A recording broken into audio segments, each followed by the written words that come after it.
ஆங்கிலத்தில் சரளமா பேசுவாங்க. வடநாட்டு அமைச்சர்களுக்கு, மத்தியில் இருக்கிற நாடாளுமன்ற உறுப்பினர்களுக்கு ஹிந்தி வேணுமா, இந்தியில சரளமா பேசக்கூடிய திறமையான புரட்சி பெண், புதுமை பெண், இந்த மாவட்டத்தின் வளர்ச்சி திட்டங்களுக்கு பாடுபடுகிற உங்கள் வீட்டு பெண், உங்கள் சகோதரி முனைவர் சௌமியா அவர்களுக்கு மாம்பழம் சின்னத்தில் வாக்கு கேட்டு நம்முடைய மத்திய அமைச்சராக இருந்த சாதனை படைத்த பாட்டாளி மக்கள் கட்சியின் தலைவர் சென்னை அன்புமணி அவர்கள் வாக்கு கேட்டு பேசுகிறார்.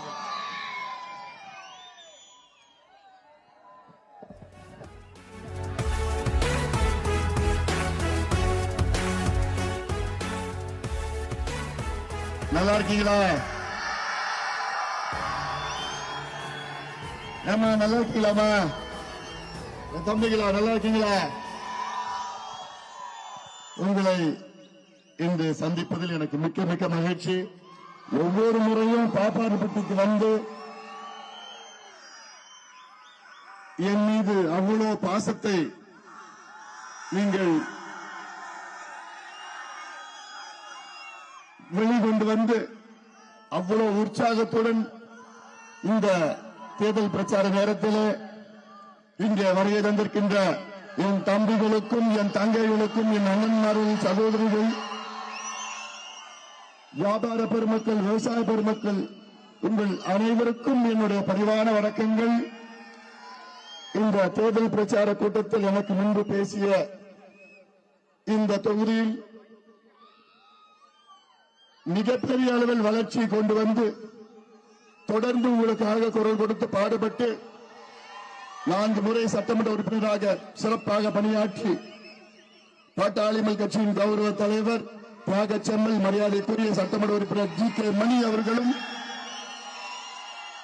தர்மபுரி நாடாளுமன்ற சட்டமன்ற உறுப்பினர் வெங்கடேஸ்வரன் அவர்கள் மற்றும் அனைத்து கூட்டணி கட்சி, குறிப்பாக தேசிய ஜனநாயக கூட்டணி பாரதிய ஜனதா கட்சியின் நிர்வாகிகளுக்கும், அமமுக நிர்வாகிகளுக்கும், ஓபிஎஸ் அணி நிர்வாகிகளுக்கும், பாமக நிர்வாகிகள், புதிய நீதி கட்சி நிர்வாகிகள், பாரிவேந்தர் அவர்கள் நிர்வாகிகளுக்கும், தேவநாதன் அவர்கள் நிர்வாகிகள், கொங்கு மக்கள் கட்சியின் நிர்வாகிகள் அனைவருக்கும் என்னுடைய பணிவான வணக்கம். பேர் சொல்ல இன்னும் 5 நிமிஷம் தான் இருக்குது. தேவகவுடா அவர்கள் உள்ளிட்ட அனைத்து நிர்வாகிகளுக்கும் என்னுடைய பணிவான வணக்கங்களை தெரிவிக்கின்றேன். இந்த தேர்தல் நமக்கு மிக முக்கியமான ஒரு தேர்தல். இந்த தேர்தலில் நான் 2 முக்கிய செய்திகளை சொல்றேன். 5 நிமிஷம் அவ்வளவுதான். ஒரு செய்தி, நீண்ட நாட்களுக்கு பிறகு, நீண்ட ஆண்டுகளுக்கு பிறகு ஒரு பெண் வேட்பாளர் இந்த தேர்தலில் போட்டியிடுகின்றார். தருமபுரி மாவட்டத்தில் 7,47,000 பெண் வாக்காளர்கள் இருக்கிறீர்கள். உங்களில் ஒருவர் இந்த தேர்தலில் போட்டியிடுகின்றார். பெண் வேட்பாளர் சௌமியா அன்புமணி. கட்சி, ஜாதி, மதம், இனம் அத்தனையும் கடந்த ஒரு பொது வேட்பாளர் சௌமியா அன்புமணி. இங்கு சௌமியா அவர்கள் வெற்றி பெற்றால் இந்தியாவிலே 3வது முறையாக நரேந்திர மோடி அவர்கள் பிரதமராக வருவார். இது மிக முக்கியம். இதற்கு முன்பு நீங்கள் எல்லோரும் சின்னத்தை பார்த்து ஓட்டு போட்டீங்க, ஜாதியை பார்த்தோ, மதத்தை பார்த்தோ, இனத்தை பார்த்தோ, மொழியை பார்த்து ஓட்டு போட்டீங்க எவ்வளவு காலமாக. இந்த முறை என்னுடைய அன்பான ஒரு வேண்டுகோள், வேட்பாளரை பார்த்து ஓட்டு போடுங்க, வேட்பாளரை பார்த்து ஓட்டு போடுங்க.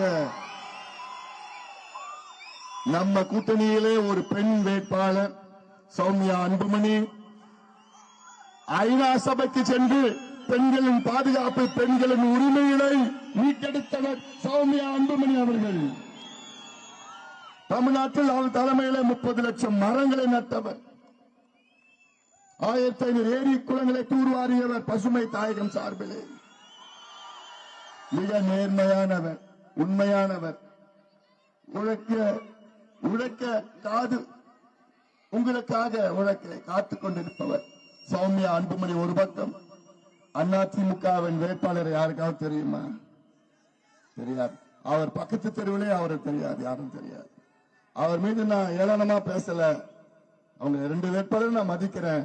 ஆனா களத்தில் இருக்கிற 3 வேட்பாளர்களில் முதல் வேட்பாளர் சௌமியா அன்புமணி. ஒரு பெண், படித்தவர், முனைவர் பட்டம் MA சோசியாலஜி PhD படிச்சிருக்கிறார்.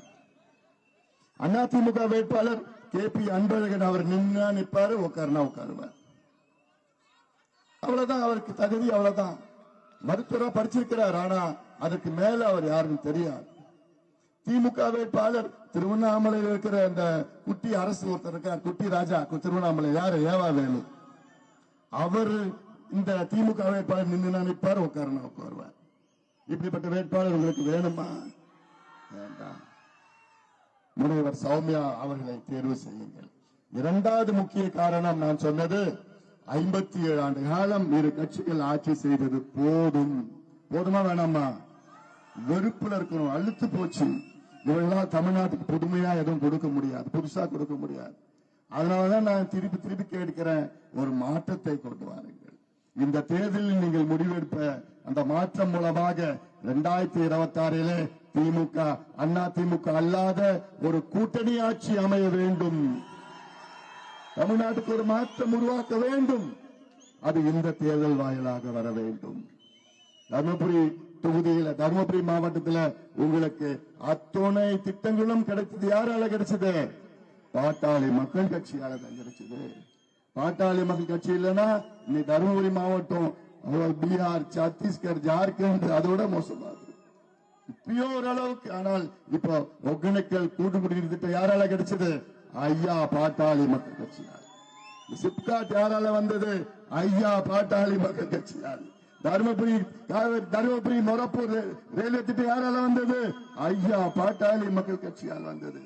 இந்த காவிரி ஒகேனக்கல் தருமபுரி திட்டம், அதாவது நீண்ட கால நம்ம கோரிக்கை, தருமபுரி காவிரி உபரிநீர் திட்டம், அதை உறுதியாக சௌமியா அன்புமணியும் இந்த அன்புமணி ராமதாசும் பாட்டாளி மக்கள் கட்சியும் கூட்டணி கட்சிகளும் சேர்ந்து இந்த திட்டத்தை உங்களுக்காக நிறைவேற்றும். திட்டம் வேணுமா வேணாமா? நினைச்சு பாருங்க, நம்ம தலையெழுத்து 57 வருஷமா 2 கட்சிகளும் கேட்டுட்டு கெஞ்சி கெஞ்சி கெஞ்சி, ஐயா காவேரி போற தண்ணிய எங்களுக்கு கொஞ்சம் கொடுங்கய்யா, குடிக்கிறதுக்கு கொடுங்கன்னு 30 வருஷம் போராட்டத்துக்கு பிறகு குடிக்க கொடுத்தாங்க. இப்ப நம்ம ஏரி குளத்துக்கு அந்த தண்ணி வேணும்னு நான் 10 ஆண்டு காலமாக போராடி வருகிறேன். போராட்டம் செஞ்சு செஞ்சு செஞ்சு செஞ்சு ரொம்ப வேதனையா இருக்கு எனக்கு. காவிரியில போற தண்ணி, கடல்ல போற தண்ணி,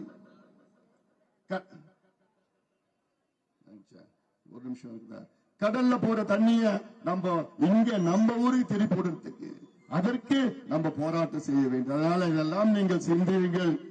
வாக்காள பெருமக்களே, பெரியோர்களே, தாய்மார், என் தம்பிகளே, என் தங்கைகளே, அண்ணன்மார்களே, சகோதரிகளே, இந்த தேர்தல் முக்கியமான தேர்தல்.